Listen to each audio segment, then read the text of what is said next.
Khayyam Lebanon. उधर Israel की सेना ने लेबनान के चरमपंथी संगठन हिजबुल्लाह के ठिकानों पर फिर एक बार बड़ा हमला कर दिया है।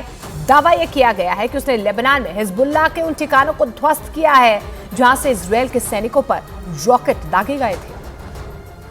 और हिजबुल्लाह चीफ हसन नसरल्लाह ने कुछ दिन पहले ही इजरायल को तबाह करने की धमकी दी थी, जिसके बाद इजरायल की सेना ने दक्षिणी लेबनान में आतंकी संगठन के ठिकानों पर बमों की बारिश कर दी, जिसका वीडियो भी सामने आया है, जिसमें इजरायल लेबनान बॉर्डर पर भीषण धमाकों के बाद आसमान में धुएं का गुबार उठता दिखाई दिया।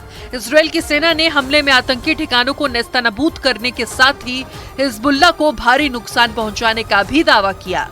खतरा सिर्फ अमेरिका के जंगी जहाजों तक सीमित नहीं है। अमेरिका ने अपने सबसे खतरनाक जंगी जहाज CVN-78 को भी इजरायल की मदद के लिए भूमध्य सागर में तैनात कर रखा है, जिस पर उसके 5000 से भी ज्यादा सैनिक मौजूद हैं। फिलिस्तीन के कट्टरपंथी संगठन हमास के खिलाफ लड़ाई के लिए अमेरिका ने अपने सबसे खतरनाक जंगी जहाज CVN-78 को बिना देरी किए इजरायल भेज दिया था। लेकिन उसे क्या पता था कि हमास जंग के बीच ही रूस उसके लिए सबसे बड़ी मुसीबत खड़ी कर देगा।